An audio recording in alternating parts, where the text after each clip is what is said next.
आता पहिला पाठ आहे वृत्तविद्या आणि संस्कृताचा पहिला पाठ आहे संस्कृतेन वृत्तविद्या. आता संस्कृतेन वृत्तविद्यामध्ये संस्कृतमधली पत्रकारिता असा त्याचा अर्थ होतो. ठीक आहे. आता यामध्ये सगळ्यात महत्त्वाचं काय सांगितलेलं आहे की पत्रकारिता संस्कृतमधून कशी करायची. तुम्हाला ज्याला म्हणू आपण की तुम्हाला संस्कृतमधून बातम्या सांगायच्या, तर हे कसं शक्य आहे किंवा हे होतं आहे का आजच्या काळामध्ये, किंवा यामध्ये अजून काय काय करू शकतो, हे सगळ्याच्या सगळं हे यामध्ये सांगितलेलं आहे.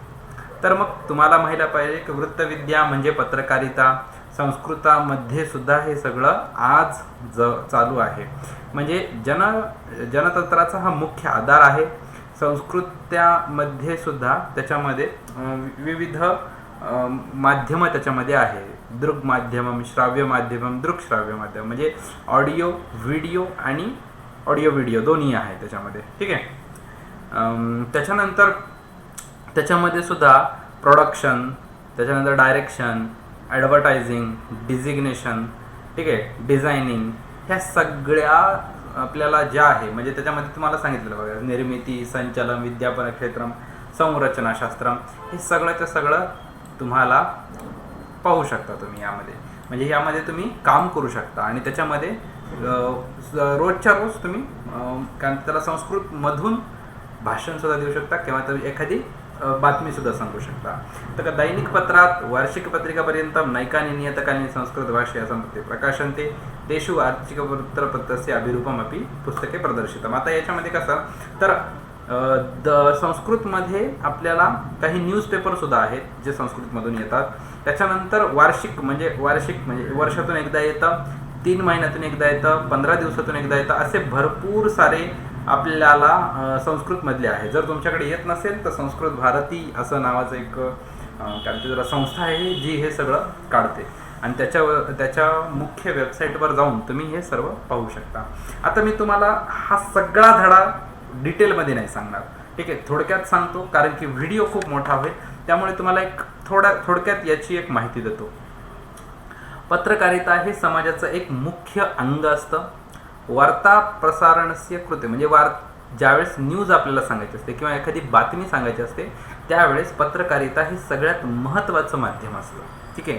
सूचना तंत्रज्ञान मध्ये म्हणजे सूचना तंत्र म्हणजे इन्फॉर्मेशन टेक्नॉलॉजीमध्ये काय त्याला महत्त्वाचा अंग जर कोणाचा असेल तर ते पत्रकारिताचं आहे. सगळ्या भाषांमध्ये, ठीक आहे, संस्कृत भाषे म्हणजे सगळ्या भाषांमध्ये सुद्धा पत्रकारिता चालते. ठीक आहे. तसंच संस्कृत भाषामध्ये सुद्धा पत्रकारिता विकसित झालेली आहे आणि आपल्याला ती दिसते. ठीक आहे. संस्कृत पत्रिकेचा प्रारंभ म्हणजे इथून कुठून झाली संस्कृत न्यूज किंवा संस्कृत येणं हे कधी पण झालं तर जून मासामध्ये. ठीक आहे. प्रथमे दिने षडषष्टैकतमे ख्रिस्ताब्दे म्हणजे 1 जून 1866 रोजी आपल्याला हे बघा इथे तुम्हाला सगळ्यात महत्त्वाचं आहे हे घेणं महत्त्वाचं आहे. ठीक आहे. याच्यावरती तुम्हाला प्रश्न विचारू शकता. आणि कुठे झाली काशी विद्या सुधानिधी यामध्ये काशी क्षेत्रामध्ये झाली आणि काशी विद्या सुधानिधी ह्या नावाचं ती पत्रिका होती ज्यामध्ये हे सगळ्याच्या सगळं आपल्याला भेटायचं. त्यामध्ये त्यांना काशीची वृत्तपत्र माहिती भेटायची किंवा इतरही तिथे म्हणजे 1866 पासून आपल्याकडे संस्कृतमध्ये ते सुरू झालं होतं. त्यानंतर संस्कृत वृत्तपत्रिकाचे त्यानंतर मग न्यूज चॅनल किंवा त्यांचा जो पत्रिका आहे त्यानंतर ते वाढतच गेलं म्हणजे वृद्धिंगता म्हणजे ते वाढत गेलं. आता भारतवर्षामध्ये उपद्विशतमिताः संस्कृत पत्रिका नियमिततः प्रकाशन्ते म्हणजे जवळपास 200पेक्षा जास्त आपल्याकडे आज रोजच्या रोज संस्कृतमध्ये काय म्हणते त्याला संस्कृत न्यूजपेपर छापल्या जातात रोजच्या रोज. म्हणजे हे तुम्हाला माहिती पाहिजे की तुम्हाला न्यूजपेपरसुद्धा आता संस्कृतमधून वाचता येऊ शकतो. तुम्ही हे काम केलं पाहिजे. ठीक आहे. त्यानंतर काय येईल तासु दैनिकम, साप्ताहिकम, पाक्षिकम, मासिकम, द्वैमासिकम, त्रैमासिकम, षाण्मासिकम, वार्षिकम तथा विशेषांक इत्यादी प्रकारांतर्भूता. आता याचा मी सगळ्यांचा अर्थ सांगणार नाही, त्याचा अर्थ तुम्हाला माहितीच आहे. द्वैमासिक काय असतं, दैनिक काय असतं, साप्ताहिक काय असतं हे सगळं तुम्हाला माहिती आहे. जर माहिती नसेल तर याची माहिती करून घ्या. बोर्ड लाईनवरती फोन नंबर का. ठीक आहे. संस्कृत भाषेचा प्रसार एवढाच यांचा उद्दिष्ट असतो. ज्या आपल्या सगळ्यांना संस्कृत जे शिकत आहेत, ठीक आहे, त्यांना या प्रकारे ह्या पत्रिकेचा सगळ्यांचा फायदा होतो. सगळ्या सरळ म्हणजे अतिशय सोप्या भाषेमध्ये त्यांना सोप्या संस्कृतमधून त्यांना काय त्याला वार्ता म्हणजे त्यांना बातम्या मिळतात. त्यांचे लेख असतील ते लेख वाचतात. काही त्याच्यामध्ये काव्य असतात ते सुद्धा त्याच्यामध्ये असतात. काही त्याच्यामध्ये कथा सुद्धा असतात म्हणजे ते गोष्टी सुद्धा असतात त्या सुद्धा ते वाचतात. हे सगळं त्याच्यामध्ये प्रकाशित होता. आणि चंदमामा इति मासिक पत्रिका बालकानां ज्येष्ठानां च चेतवसी आकर्षयति स्म. मी वाचायचो चंदमामा, मला खूप आवडायचं. ठीक आहे. आणि संस्कृतमधला चंदमामा मी वाचायचो. माझी सगळ्यात पहिली ज्यावेळेस संस्कृतची जी कोणाची ओळख झाली असेल तर ते चंदमामापासून झाली आहे. आणि अतिशय छान मस्त पुस्तक आहे. अजून सुद्धा तुम्ही मागू शकता. ठीक आहे. आणि ते घरी येतं म्हणजे तुम्ही घरी ते सुद्धा मागू शकता. गुंजारव, संस्कृत भवितव्यम, गिरवाणसुधा, भारती, संभाषण संदेश, समर्पणम ह्या सगळ्यामध्ये तुम्ही लेख देऊ शकता जर तुम्ही संस्कृत चांगलं जाणत असाल तर. आणि तुमच्या घरी सुद्धा हे संस्कृत भाषेचं येतं. सुधर्मा तथैव विश्वस्य वृत्तांत इथे संस्कृत दैनिके अद्यापि संस्कृत माध्यमेन वार्तांकरम कुरुता इति अत्र विशेष. म्हणजे सुधर्मा आणि विश्वस्य वृत्तांत हे दैनिक आहेत म्हणजे हे रोजच्या रोज काय म्हणते त्याला भाषा आपली बातमी छापतात. म्हणजे हे तुम्हाला सुद्धा मागून घ्यायला पाहिजे. जर तुम्ही संस्कृतचे चांगले अभ्यासक असाल हे तुमच्या सुद्धा घरी यायला पाहिजे. जून मासस्य 63तमे दिने 490 ख्रिस्ताब्दे म्हणजे 30 जून 1974 दिवशी अस्माकं केंद्रशासनेन आकाशवाण्यां प्रातः 9 वादने संस्कृत वार्तापत्रस्य प्रसारणम आरब्धम. म्हणजे ज्यावेळेस संस्कृत हे रेडिओवरती सगळ्यात पहिले कधी बोलल्या गेलं असं जर तुम्हाला एखादा जर कोणी प्रश्न विचारला तर 30 जून 1974 रोजी केंद्राने आकाशवाणीवरती 9 वाजता सगळ्यात पहिले संस्कृताची वार्तापत्र चालू केलं. आजही आकाशवाणीवरती संस्कृतमधल्या बातम्या चालतात. संस्कृत पत्रकारिता क्षेत्र एतद महत्त्वपूर्ण पदम असेल. आणि हे संस्कृत पत्रकारिकामध्ये अतिशय महत्त्वाचं पद असतं. म्हणजे तिथे तुम्हाला नोकरीसुद्धा जो तुम्ही म्हणत होता की नोकरी लागत नाही या ठिकाणी तुम्ही जर्नलिझम सुद्धा करू शकता. आज आपल्याला माहिती की मीडिया काय झालेला आहे तर तुम्ही संस्कृतच्या माध्यमातून चांगली जर माहिती पोहोचवली लोकांपर्यंत तर लोक ऐकतील. ठीक आहे. तदनंतरम अचिरादेव संध्या समये 10:06 द्वितीयकं संस्कृत वार्तामपि आरब्धम. म्हणजे 10:06 सारा 10 मिनटं कमी असताना 6:10 आले तर त्या ठिकाणी तुम्ही संस्कृत वार्ता सुद्धा त्याच्यावरती सुरू झाली. त्याच्यानंतर वृत्त निवेदका बलदेवानंद सागर निवेदन कौशल्यम प्राप्त ख्याती.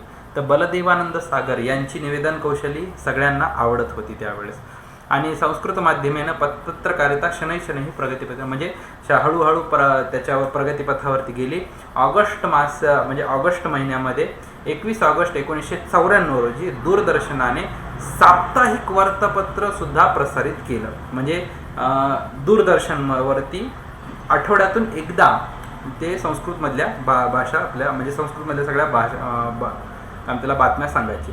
सांप्रतम दूरदर्शनद्वारा प्रतिसप्ताहं प्रसार्यमाण वार्तावली इति कार्यक्रम विशेष उल्लेखनीय. अजून सुद्धा तुम्हाला यूट्यूबवरती जर वार्तावलीचे व्हिडिओज पाहायचे असतील तर तुम्ही पाहू शकता. व्हिडिओ सुद्धा उपलब्ध वार्तावलीचे संस्कृत भाषेमध्ये आहे. तस्य आशय वैविध्यम रोचकं प्रस्तुतीकरणं च प्रेक्षकांना रंजयत.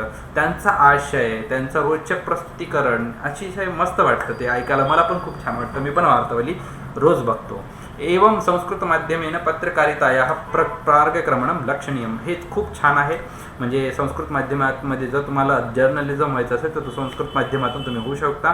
संस्कृत भाषा ही केवळ पुराण कथा सांगण्याविषयी नाही आहे तर आधुनिक काळातसुद्धा तुम्ही संस्कृत भाषामध्ये अतिशय काही चांगलं काम करू शकता. अनेक जणांना तुम्ही संस्कृत पत्रकारिताविषयी आकृष्ट करू शकता.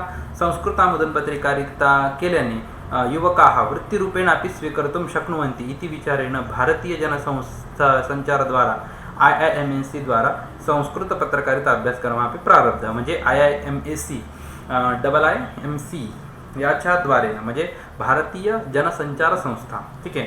तर या माध्यमाने सुद्धा त्याचा एक अभ्यासक्रम सुद्धा बनवलेला आहे. जर तुम्हाला तो अभ्यासक्रम करायचा असेल तर तो अभ्यासक्रम सुद्धा तुम्ही करून यामध्ये पत्रकारिता करू शकता. आधुनिक सामाजिक माध्यमेषु अपि संस्कृतस्य उपयोजनं बहु दृश्यते. तत्कृते संस्कृतज्ञानस्य आवश्यकता वर्तते.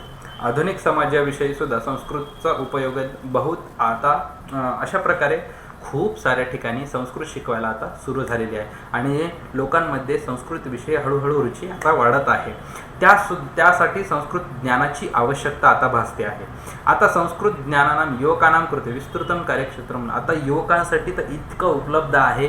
तर मी सांगतो की तुम्ही जर तुम्हाला माझा वेबिनार एकदा अटेंड करायला पाहिजे, ज्यावरती मी हे सगळीच्या सगळी माहिती देतो की आपण संस्कृतमध्ये काय काय करू शकतो, आपल्याला काय काय उपलब्ध आहे, आपण काय नवीन करू शकतो, काय त्याच्यामध्ये नवीन क्रांती आणू शकतो संस्कृतच्या माध्यमातून, हे सगळंच्या सगळं मी माझ्या वेबिनारमध्ये सांगतो. तर तुम्ही सुद्धा हा वेबिनार जॉईन करायचा असेल तर डिस्क्रिप्शनमध्ये मी एक नंबर दिलेला आहे, त्या नंबरवरती फोन करा आणि भेटूयात अशाच एका पुढच्या व्हिडिओमध्ये. आता मी पूर्ण तुम्हाला काही याचे शब्दार्थ किंवा समासविग्रह, रूपपरिचय हे सगळं काही सांगत बसत नाही, कारण की माझ्याकडे तेवढा वेळ नाही आहे. तर तुम्हाला माझा क्लास लावायचा असेल तर मी हे सगळं शिकवतो, ठीक आहे. जर त्याच्याविषयी जर तुम्हाला माहिती पाहिजे असेल तर तुम्ही डिस्क्रिप्शनमध्ये जाऊन आमच्या बोर्डलाईन नंबरवरती फोन करा की जेणेकरून तुम्हाला कुठली मदत हवी असेल तर ती आम्ही मदत करायला तयार आहे. भेटूयात आपण पुढच्या व्हिडिओमध्ये असाच एक मोठा टॉपिक घेऊन. तोपर्यंत नमो नमः.